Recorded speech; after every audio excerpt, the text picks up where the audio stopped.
Major funding for these broadcasts has been provided by grants from Madison Realty Capital, New York Community Bank, M&T Bank, AmTrust Title, Customers Bank, Ariel Property Advisors, Capital One Bank, Sterling National Bank, Marks Paneth LLP, Meridian Capital Group.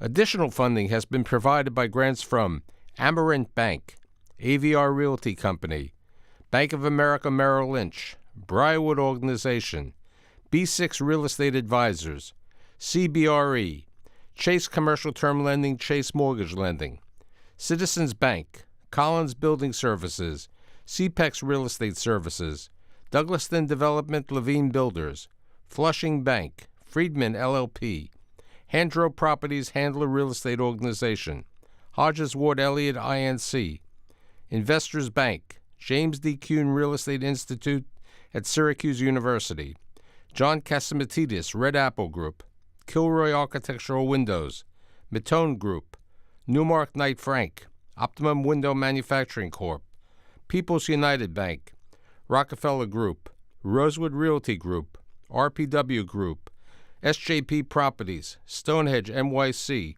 TD Bank, Terra CRG, the Merringore Family Foundation, and these friends.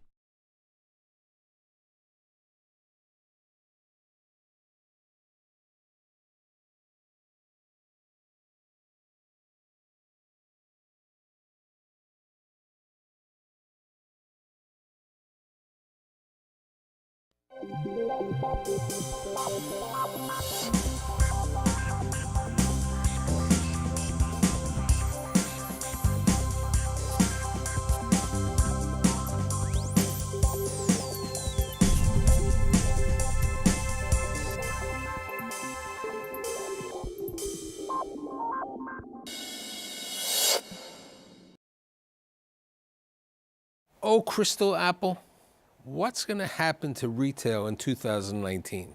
Are you going to be shiny? Is it going to be dull? I think after the conversation is completed, it's going to be shiny. And my three guests today are going to tell me why the retail environment looks good for 2019.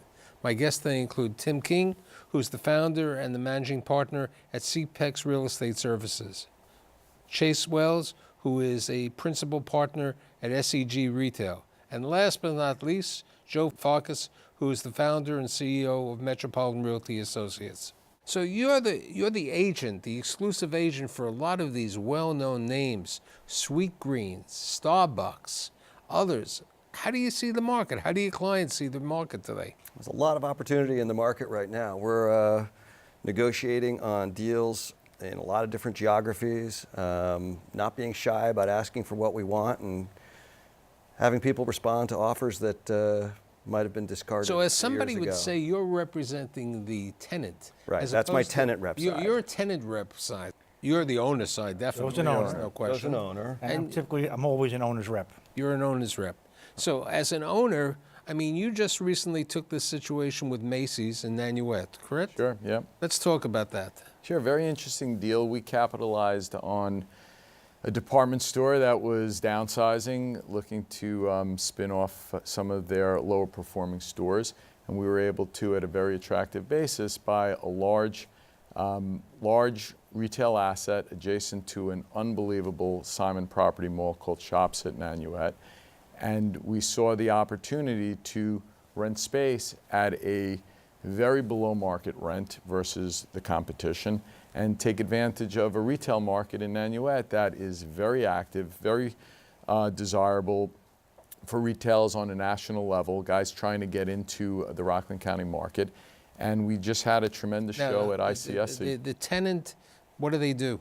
We signed a 100,000 plus square foot lease with At Home.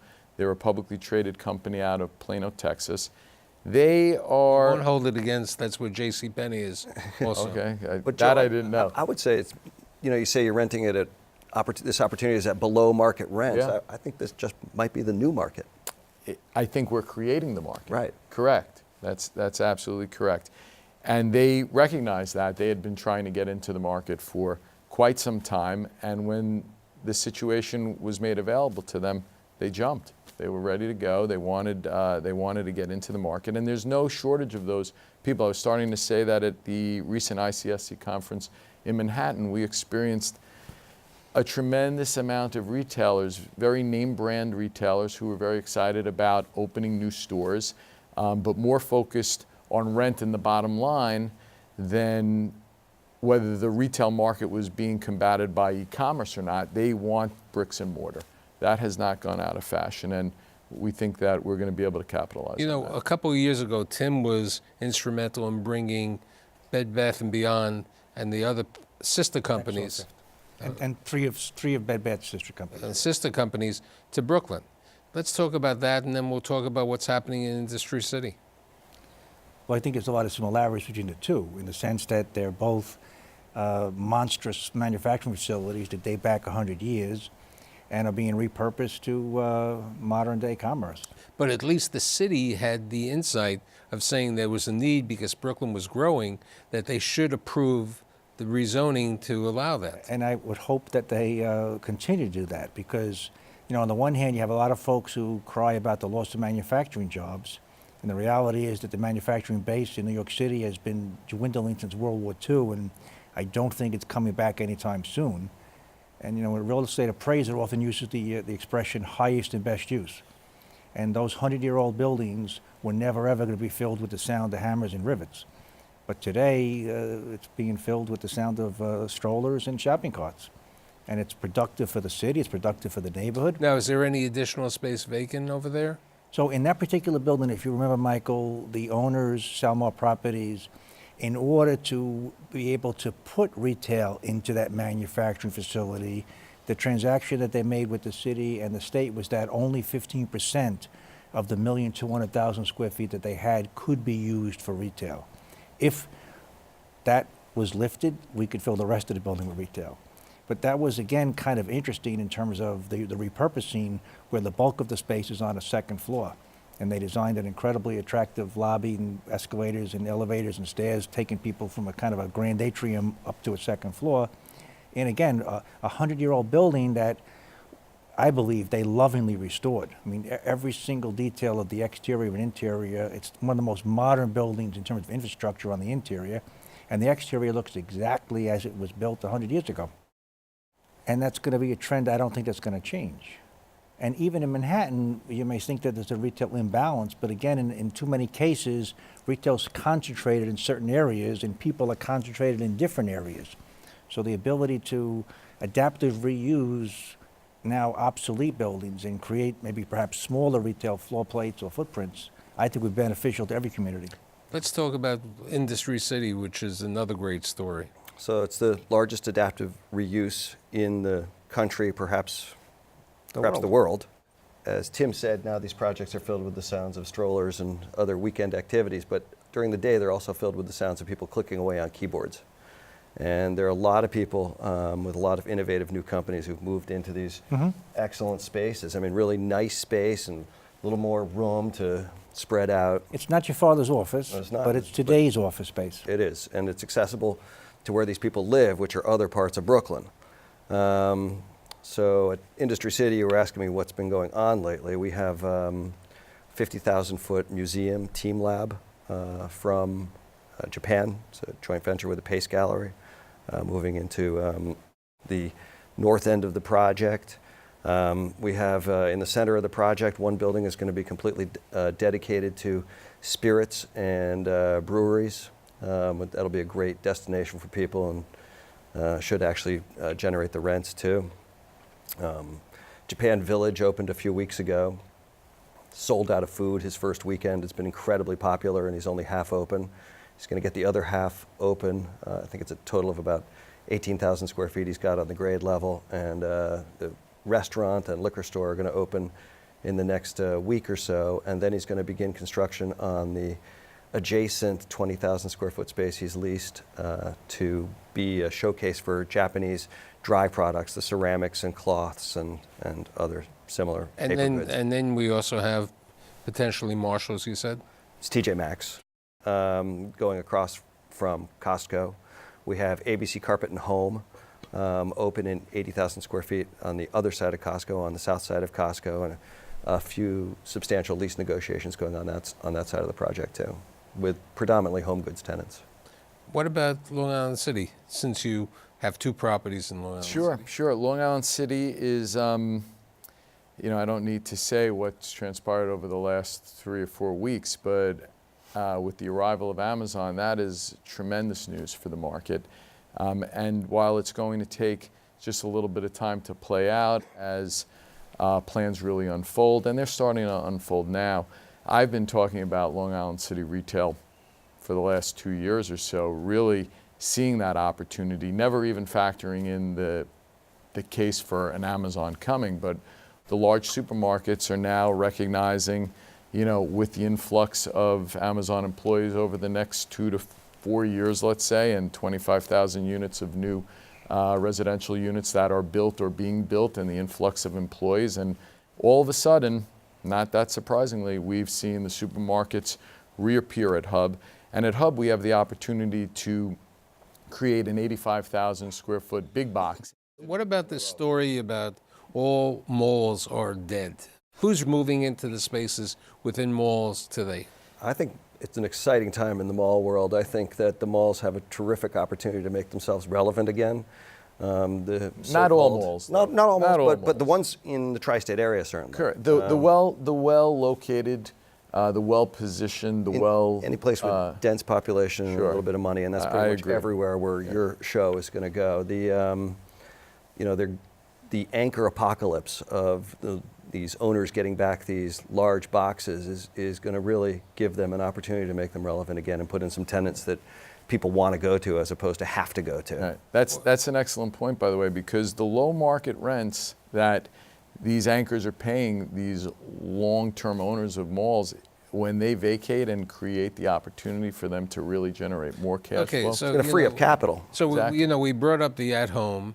Another chain that opened up 4 locations of 5 locations last year was Hobby Lobby. The crafts market does well, okay? They really don't do that much over the internet. They're more of a brick and mortar space. The question of that, the other food changes, okay? Chick-fil-A has been invading New York City. And the irony is both entities that I just brought about are only open 6 days a week because they're both religious ownership behind Right. them. What's happening with properties in Brooklyn, like downtown City Point? So, well, they're obviously doing very, very well, but I think you can make an interesting analogy between what's going to happen in Long Island City over the next 2 to 5 years as what's happened in downtown Brooklyn over the last 5 years or so. Whereas 5 years ago, or 6, 7 years ago, that downtown Brooklyn area was a total central business district. At night, there was no activity, there were no restaurants, bars, or shopping to speak of. But as more and more resi development came in, retailers followed, and it's become almost an entire neighborhood where there was no one before, depending upon whose propaganda you listen to, there's 15, 20,000 new apartments. I always make the analogy that when we moved into our office in 81 Willoughby, the then tallest building in Brooklyn was behind us. But within a year of that, you walk out the front door, you look across the street, and the Stoll organization built a building taller than the one behind us. Within 6 months, Avalon Bay, directly across the street from Stoll, built a taller building. And now there's more stuff going on. So that influx of people that were never there before are driving retail in a very interesting I mean, and when we aggressive talk about fashion. retail, City Point has we were talking a little bit about Costco having the highest grossing Costco down in near Industry City. The highest grossing Alamo movie center is in downtown Brooklyn today. But that's back to your point and everyone's point about, the experience retail as opposed, that's what people want to go to as opposed to have to go to. So here's the question. There are so many coffee shops opening up each and every day. Stone Street, this one. When are we going to reduce the number of coffee shops? Well, my partner David does the Starbucks work, and they are actually going to trim a few of the poorer performing stores soon. But, it's an easy business for young entrepreneurs to get into. It's low barriers to entry. And I mean, I heard that somebody I knew years ago who practiced dentistry is the guy who owns Irving Place. Okay. Okay, people go into this. I mean, Bluestone They went into the business overnight. You have Kava. What's Kava? Kava is Middle Eastern food, and it's terrific. We represent them in New Jersey. Really well-run chain with a solid line of grocery store product as well. And what about Sweet Greens? Sweet Green is taking the city by storm. 20-something branches in the last 5 years. And So why is Sweet Green, which is one of the new emerging chains, seem to be doing better than Chopped or Fresh? Well, it's an excellent question, and Sweet Green has really made itself a child of the cool kid, whereas Chopped looks much more like a chain store and a business. Sweet Green has a little bit more of an aura, and they've done a really good job protecting it. One of the problems that not being a millennial, I walked in maybe 6 months ago to Gregory's Coffee, and I bought a cup of coffee, and basically they said to me, "Where's your credit card?" I said, "I don't use a credit card to pay for a cup of coffee." Now, there have been a number of articles written in the New York Times, in the Post, and other publications by basically saying that you're hurting the consumer, the poorer consumer who doesn't have a credit card or who doesn't have a debit card. Now, the retailers are saying the opposite. The retailer is saying, I think that might be true in some cases. I think the retailers are liking that concept of consumers in lower income neighborhoods not having credit cards. It's forcing them out into the brick and mortar world. They have to go to a store. They need somebody who can take their cash. There may not be as many. I don't see that many new bodegas opening up. No, not new bodegas, but in the Bronx, you're having an influx of national retailers recognizing that the Bronx is a good place to do business. We built Riverdale Crossing in Kingsbridge, and we filled it with 12 or 13 national retailers who had their first brick and mortar stores in the Bronx ever. It was an Bronx is the unbelievable. undiscovered country. It really is. It's very. I know plus you living there, very represented underserved. some landlords in the Bronx. Who have been moving into the properties that you've represented up there? More service businesses than the national chains, but the Bronx is a perfect example of the story being understored. You could go on almost any rooftop in the Bronx and look around, and you're looking at tens of thousands of apartments and people. And too much of the retail has been kind of stuck in a time warp. Yeah, you can go onto Fordham Road and it looks like you're in 1972. There's been no updating of the retail product there. But the retail product does very well on Fordham Road. Yeah, the retail product does well in the Bronx in general, and if Right, you have because the right population, product, you have enough.